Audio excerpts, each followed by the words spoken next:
사도 요한은요, 거의 90세가 가까이 되었을 때부터 사역을 시작할 수 있었습니다. 여러분, 하나님께서는요, 하나님의 일을 우리의 의지와 우리의 열심과 생각처럼 하게 하시지 않아요.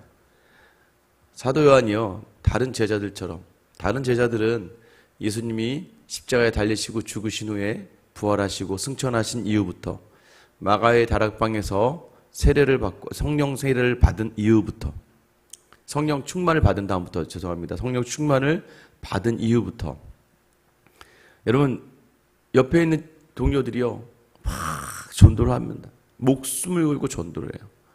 심지어 저 인도까지 온 세상을 향하여 예수를 전하러 정말 뜨거운 그 열정을 가지고 나아가요. 근데 사도 요한에게 마지막으로 예수님께서 부탁하신 게 뭐였어요? 보라 내 어미라. 이 말의 의미가 무엇입니까? 예수님은 자기 육신의 어머니 마리아를 요한에게 부탁하십니다.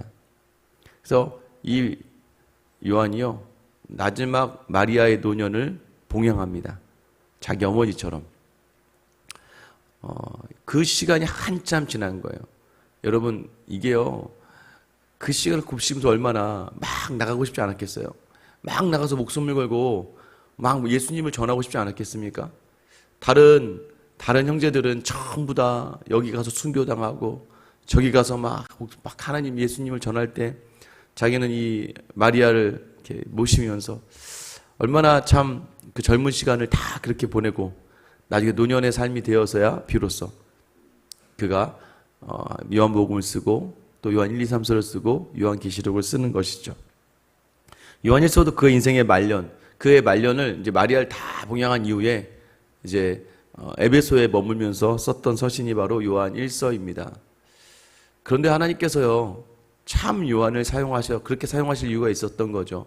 마태, 마가, 누가복음이 쓰여진 한참 후에 요한복음이 쓰여지면서 마태, 마가, 누가복음에 있었던 많은 사건들을 요한은 해석을 해야 됩니다. 예를 들면 오병이어다 그러면 예수님의 생명의 떡 강화, 예수님이 오병이어 사건을 일으키신 것은 자신이 생명의 떡임을 알게 하시기 위함이다. 그러니까 우리가 전과라고 하죠. 예전 전과, 책이 있으면 그 책을 해석하는 게 전과라고 해서 해설서처럼 나와 있는 것처럼 요한이 마지막에 그 노년의 자리를 하나하나 풀어가요. 그래서 여러분, 때로는요, 말씀을 내 뜻대로, 또 때로는 막 불을 받아서 막 무언가를 하고 싶다 할지라도 하나님의 말씀이 멈추라 하시면 멈춘 이후에 그 자리는 하나님이 책임지시고 적시적소에 하나님이 우리를 사용하시는 줄 믿으시기 바랍니다. 아직 기다리라고 하시는 음성이 들리면 내가 아무리 충만해도 기다리는 거예요. 처음에 제가 부임하고 정말 그때는 이판사판이죠. 교회 막 부임하고 뭐든지 할 수 있었습니다. 근데 아무것도 못하게 코로나로 막으셨었어요. 하나님께서 막으시면 어떻게 했으면 분이 나고 열이 나도 여러분 그거 하나님께서 하시면 하나님 하신 걸로 인정하는 거예요. 지금 여러분의 삶의 자리가 여러분 생각과 같지 않을 때 우리가 말씀 앞에 서면 여러분 우리의 모든 자리는 이미 하나님께서 예비하신 길로 가고 또 하나님의 때에 하나님이 여러분을 사용하시는 줄 믿으시기 바랍니다. 여러분 요한이요, 이 마지막 때 이 편지 서신을 쓰면서 요한 1, 2, 3서 우리가 소위 말하는 사랑의 서신이다라고 이야기해요. 그 마지막에 교제와 사랑이라고 하는 초점에 맞춰서 이 서신서를 적어가요. 그래서 우리에게 하나님의 자녀답게 우리가 살자. 그게 무엇이냐? 사랑하며 살자. 왜? 하나님은 사랑이시니까. 1장 1절에 태초부터 있는 생명의 말씀에 관하여는 우리가 들은 바요 눈으로 본 바요 자세히 보고 우리 손으로 만진 바라. 이 생명이 나타나신 바 된지라. 이 영원한 생명을 우리가 보았고 증언하여 너희에게 전하노니 이는 아버지와 함께 계시다가 우리에게 나타나신 바 된 이시니라. 하늘의 놀라운 영광을 포기하시고 이 땅에 육신으로 오신 말씀이 있었습니다. 요한은요, 이 생명의 말씀이신 예수님을 듣고 보고 만졌다라고 표현을 해요. 그리고 그 예수님을 듣고 보고 만진 제자들로 말미암아 여러분 그들이 예수님을 듣고 보고 만졌기 때문에 그들로 하여금은 전하지 않을 수가 없었다는 거예요. 여러분 그 증언, 예수님을 대하여 증언하는 것, 여러분 하나님과 함께 계시다, 하나님과 함께 계신 분이 말씀으로 오셔서 우리와 함께 계시다. 하나님이 함께 하심을 보여주는 하이라이트가 뭐예요? 예수님이 우리와 육신으로 함께 계셨던 사건. 여러분, 그래서요, 3절 4절 보면 우리가 보고 들은 바를 너희에게 전함은 너희로 우리와 사귐이 있게 하려 함이니 우리의 사귐은 아버지와 그 아들 예수 그리스도와 더불어 누림이라. 우리가 이것을 쓰면 우리의 기쁨이 충만하게 하려 함이라. 여러분, 예수를 전함은 사귐이 있게 하려 한다는 거예요. 이 전한다는 게 뭐예요? 여러분, 우리가 전도한다는 건 교회 데리고 나오는 게 아니에요.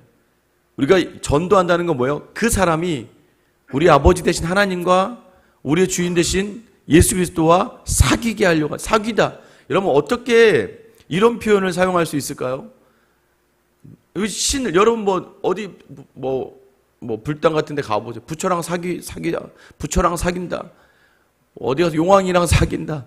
여러분, 이런 사귐이라는 표현, 코이노니아, 하나님 안에서 하나 된다는 표현은요, 여러분, 이게 정말 쉽지 않아요. 하나님과 우리가 인격적인 교제의 장 가운데 선다는, 삶의 자리가 정말 친가족과 같이 하나님이 자녀로 삼아주시는 그 놀라운 은혜의 자리로 우리를 부르시고, 더불어서 뭐예요? 우리는, 제가 말씀드리잖아요.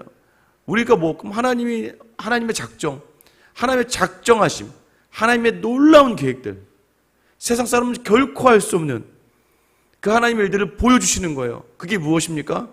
이렇게 하나님에 대해 예수님이 전할 때 그 사람들이 그 말씀을 받는 과정과 그 말씀을 받아 변화되는 삶을 보고, 와, 하나님은 이렇게 일하시는구나.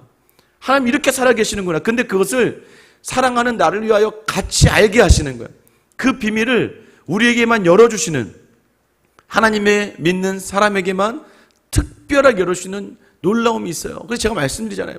십자가에 달린 강도처럼 일생을 즐겁게 놀다가 마지막에 고백하고 죽으면 얼마나 좋아. 여러분, 그게 얼마나 비참한 삶입니까?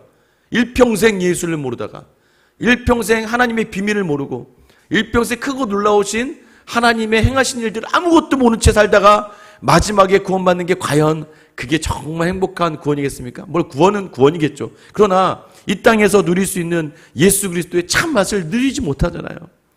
여러분, 세상에 알 수 없는, 세상은 줄 수 없는 특별한 평안이 예수 안에 있는데, 여러분, 그것을 우리 주님께서요, 우리를 부르시는 순간부터 우리와 함께 하시기로 작정하셨다는 거예요. 그래서 우리로 하여금 뭐예요? 기쁨이 있게, 너무나 기쁜 거예요. 세상에 돌아가는 모든 것들을 보며 기쁜 거예요. 하나님이 이렇게 일하시는구나. 안 될 것 같은 것들을 하나님이 행하시면 되고, 또 다 될 것 같은 것들도 하나님이 막으시면 안 되는구나. 우리 하나님의 놀라우심을 알게 되는 그 기쁨을 우리와 하여금 누리게 하려고 우리를 보고 듣고 만지게 하셨고 우리로 전하게 하신 거예요. 그래서 요한은 우리에게 원하시는 5절부터 이후부터가, 이제 5절 이 말씀이 사실 요한복음 초반, 요한일서 1, 2, 3장을 2장을 이어가는 메시지가 됩니다. 우리 5절 말씀 같이 읽어볼게요.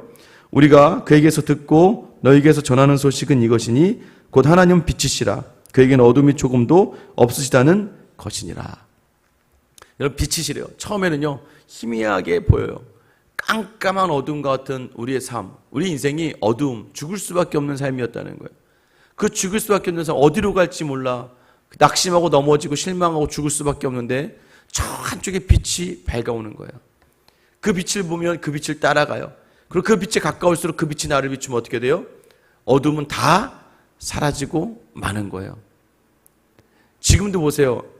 모든 곳에, 하나님은 모든 곳에 편만하게 계시기 때문에, 어느 한 곳에 계시지 않는 곳이 없기 때문에, 그 어느 곳에서, 여러 조명이 이쪽에서만 쏘면 이쪽에 그림자가 생기겠지만, 그러나 조명이 앞과 뒤 모든 곳에서 조명이 비치면 어둠이 거할 곳이 하나도 없죠. 하나님, 예수 그리스도는 완벽한 빛이기 때문에 우리의 어두움을 하나도 남겨두지 않으신다는 거예요. 그 빛이 어둠을 비췄기 때문에 우리가 빛된 존재로 살아가는 거예요. 마치 달이요, 달이 자체적으로 빛나는 게 아니잖아요. 해가 달을 비춰서 반사가 되니까 밤에 달이 밝게 빛나는 것이죠. 그렇죠. 우리의 인생을요, 하나님이 비춰주시기 때문에 우리가 빛된 인생을 살아가는 거예요.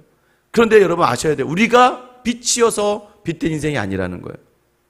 우리가 자꾸 무언가 깨끗해서가 아니라는 거예요. 여러분 늘 놓치지 마세요. 여기 오늘 본문에도 뭐라고, 내가 죄가 없다라고 이야기하면, 내가 죄가 하나도 없다라고 이야기하면 그거는 거짓말한다는 거죠. 8절 말씀이었죠. 만일 우리가 죄가 없다고 말하면 스스로 속이고 또 진리가 우리 속에 있지 아니할 것이요. 내가 뭔가 된 줄 아는 사람들은 여러분 오히려 그 안에 다 속이고 거짓말하는 거라는 거예요. 그래서 하나님 우리에게 원하신 자리가 무엇입니까? 9절이죠. 만일 우리가 우리 죄를 자백하면 그는 미쁘시고 의로우사 우리 죄를 사하시고 우리의 모든 불의에서 깨끗하게 하실 것이요. 우리가 죄인임을 알는 순간부터 빛이 우리를 더욱더 환하게 비추고 우리의 모든 죄를 도말한다는 거예요.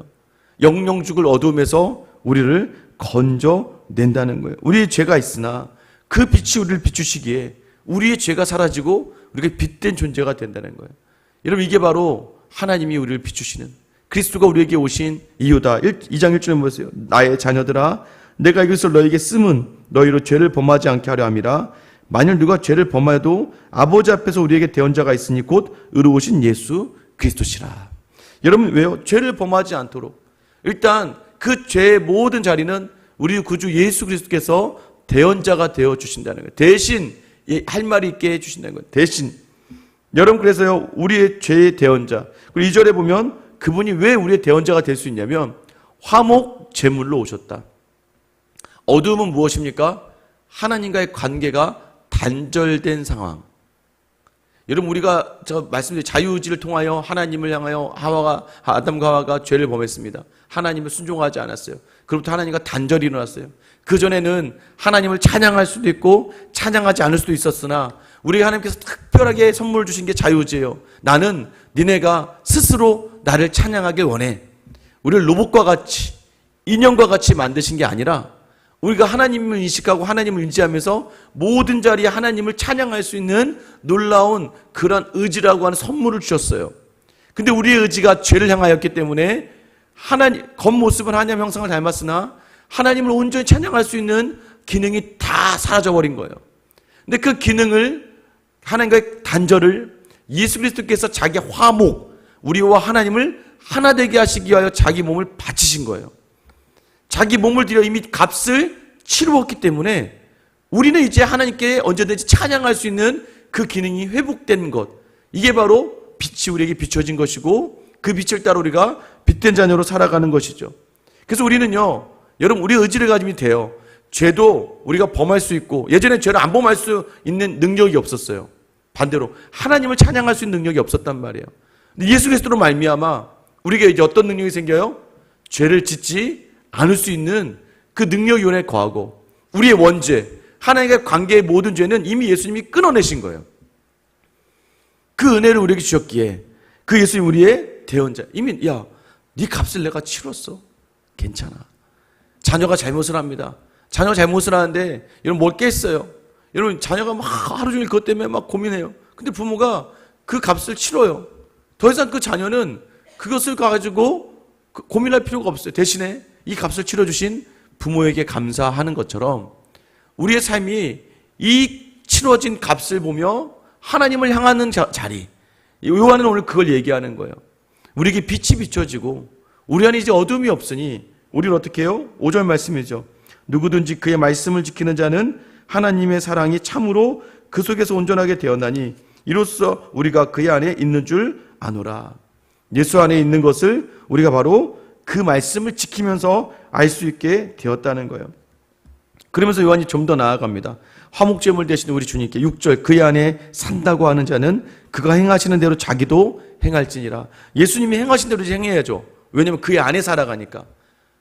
예수님 안에 있으니까 여러분 교회 안에 들어오면 교회에서 행하는 대로 예배를 드릴 순서대로 다 따라야 되고 순종해야 되는 것처럼 집도 마찬가지고 회사도 마찬가지 아니에요. 우리가 어디에 속하느냐에 대해서 그 공동체 안에서 그 속한 곳에서 행하는 대로 따라가야 되는 것이라면 우리 예수님 안에 거하는 우리라면 빛 가운데 있는 이제 우리라면 그 빛이 원하는 대로 그 빛이 행한 대로 가야 된다는 거예요. 그래서 요한이 오늘 궁극적으로 이야기하는 게 무엇일까요? 우리가 정말 해야 될 거 9절 11절까지 우리 한번 같이 다시 읽어볼게요. 빛 가운데 있다 하면서 그 형제를 미워하는 자는 지금까지 어둠에 있는 자요 그 형제를 사랑하는 자는 빛 가운데 거하여 자기 속에 거리낌이 없으나 그 형제를 미워하는 자는 어둠에 있고 또 어둠에 행하며 갈 곳을 알지 못하나니 이는 그 어둠이 그의 눈을 멀게 하였음이라. 그 빛 안에 사는 사람들에게 원하는 게 뭐예요? 형제를 사랑하라. 하나님이 예수님께서 우리를 사랑하신 것처럼 너희도 형제를 사랑하라. 여러분, 사랑할 만해서 사랑하는 건 누구나 할 수 있어요. 누구나 사랑해야 될 존재를 누가 사랑하지 못하겠습니까? 근데 요한이 이야기하는 게 뭐예요? 사랑하지 못할 것들을 사랑하라. 형제의 죄를 사랑하고 형제의 그러한 악을 사랑할 수, 그러니까 악과 죄를 사랑하는 게 아니라 악을 짓고 죄를 진 그 형제를 사랑하라는 거예요. 미워하지 말고 더 섬기고 더 나아가. 왜? 예수님께서 그렇게 하셨기 때문이에요. 기억하셔야 됩니다. 여러분, 사랑할 만한 사람은 믿음이, 사랑할 만한 짓을 하는 사람이 사랑하는 건 믿음이 없어도 할 수 있어요. 저도 마찬가지입니다. 저한테 너무 잘하시는 분들이 계세요. 여러분, 그러면 당연히 좋지 않겠습니까? 저한테 너무 친절하시고 저한테 너무 관대하시고, 여러분, 그런 분들은 당연히 제가 사랑할 수밖에 없고 제가 당연히 섬길 수밖에 없어요. 그런데 오늘 말씀 무엇을 이야기하는 겁니까? 어두웠던 너희의 존재를 빛이 비춰 빛된 존재로 세웠던 것처럼, 그러면 너희 빛된 존재는 어떻게 해야 된다는 거예요? 어두움 가운데 있는 존재들을 향하여 너희의 빛을 비춰서 그들에게 그 사랑을 보여줄 수 있어야 된다는 거예요. 여러분 아세요? 여러분이 왜 자꾸 무너지는 줄 아세요?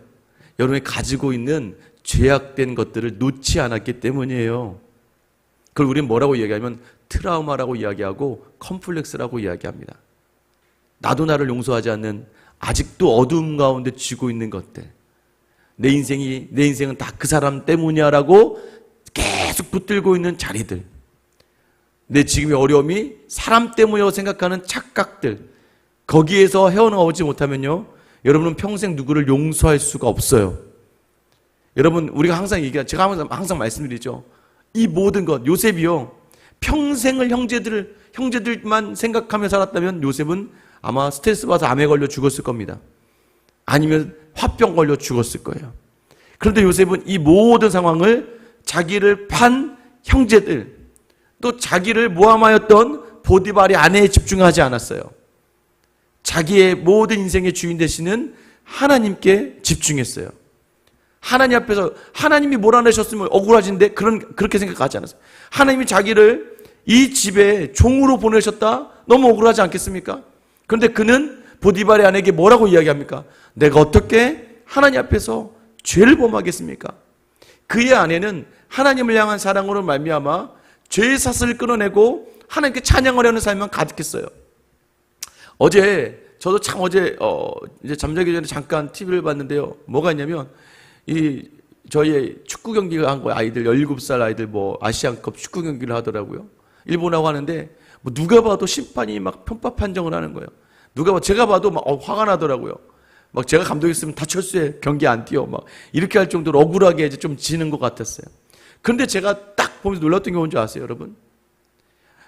17살짜리밖에 안 된 애들이요, 정말 침착하게 심판이 편파 판정을 하든 뭐든 열심히 뛰는 거예요. 아이씨 화를 내놓지도 않고, 가끔 이제 국가대표도 하면 막 불이한 판정이 나면은 막 화를 내고 막 소리 지르고 막 걷어차고 이렇게 하잖아요.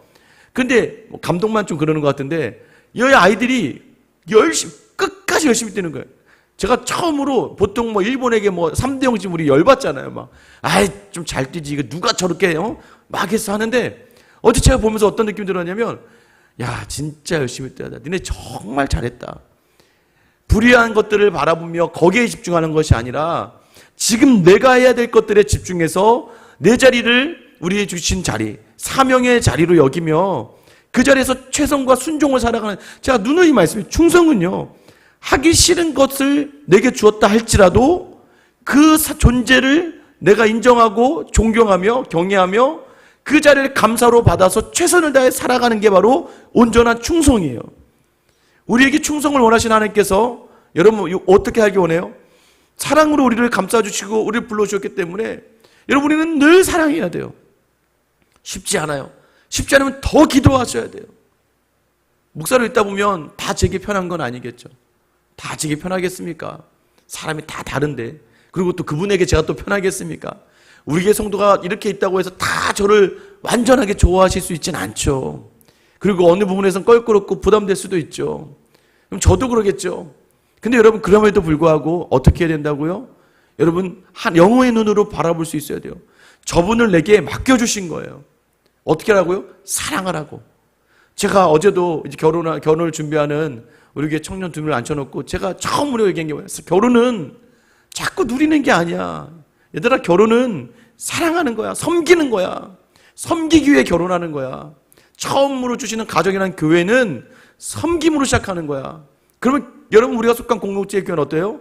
섬김으로 서로를 바라보며 그 사랑을 표현하는 거야. 자꾸 인간적인 생각을 가지고 인간적인 관계 속에 생각하면 다 서운하고 다 억울하고 다 내 마음에 들지 않죠. 여러분, 오늘 여러분의 시선을 영에 담아내셔야 돼요. 영에 담아내고 바라보면요, 여러분, 그때부터 달라져요. 왜요? 부모의 마음으로 자녀들을 바라보면 돼요. 어떤 아이들이 효자효녀예요? 정말 잘 사는 아이들 잘 살면 좋죠. 엄마 아빠 속 안 섞이는 아이들 너무 좋죠. 정말 좋은 자녀가 누군지 아세요? 다른 자녀를 돌아보는 자녀. 다른 자녀를 생각하는 자녀. 얼마나 예쁘고, 그리고 또 그 아이들이 잘못하고 있는데도 불구하고 가끔가다가 넉넉하게 느낄 때가 언제냐면 큰아이가 동생들이 막 까불고 하는데도 넉넉하게 품어주고 넉넉하게 보고 있으면 그게 너무나 기특하고 좋더라고요. 하나님께서 우리에게 원하시는 자리는 어느 자리일까요? 여러분에게 맡겨주신 믿음의 형제들, 또 여러분에게 주신 가정과 여러분이 허락하신 공동체 안에서요, 여러분, 하나님은 우리에게 원하신 빛 가운데 거하는 너희, 우리가 원해서가 아니라 하나님이 다가오신 그 빛, 원래 어두움 속에서 인생의 참 기쁨과 평강과 평안을 알지 못하는 우리에게 빛으로 비춰주시며 오신 그 하나님께서 오늘 어둠 속에 있는 그들을 우리를 통해 부르기를 원하시는 거예요. 우리의 빛을 보고 그들이 온전한 빛을 바라보길 원하셔서 우리에게 오늘 사랑하라고 이야기해 주시는 거예요. 여러분, 오늘도 당연히 미워할 사람밖에 없는 삶 가운데 있다면 당연히 미워해야 될 어둠을 버리시고, 당연하다면 우리 죽어야 될, 당연하다면 우리는 어둠 가운데 태어나오지 못할 우리를 온전한 은혜로 이끌어주신 하나님의 그 은혜로 여러분의 삶의 자리를 다시 돌아보며 죄는 미워하고 악은 미워하되 그 사람을 사랑하고 그 존재를 마음 다해 품을 수 있는, 그래요, 하나님이 우리를 부르신 것처럼 여러분을 통해 부르실 또 하나의 생명을 기대하며 오늘 하루를 살아낼 수 있게 되기를 예수님의 이름으로 축원합니다. 기도하겠습니다. 하나님, 빛 대신 주님이 어두움 가운데 있는 우리를 다 불러주셔서 우리의 어두움을 다 도말하시고 주여 우리를 빛된 존재로 세워주신 것, 여전히 우리가 죄인임을 고백하며 합니다. 그럼에도 그 빛이 강하기에, 그 빛이 힘이 있고 능력이 있기에 우리뿐만 아니라 우리를 통하여 하나님이 작정하신 사람들을 부르고자 하시는 하나님의 놀라운 비밀을 우리의 삶을 통해 함께 경험하는 그 은혜를 우리에게 주시기를 원합니다. 오늘도 여전히 사랑할 수 있는 사람만 사랑하는 사람이 아니라 사랑할 수 없음에도 불구하고 예수 그리스도께서 나를 사랑하신 것처럼 그 안에 거하는 자처럼 하나님, 내가 사랑하라고 주신 영혼들 놓지 않고 그 영혼들 위해 기도하며 담대하게 나아가는 하나님의 귀한 빛의 자녀들 다 되게 하여 주시옵소서. 주님, 오늘도 우리로 사랑하게 하여 주시옵소서. 감사하며 사랑이신 예수 그리스도의 이름 받들어 기도드립니다. 아멘. 여러분, 이 시간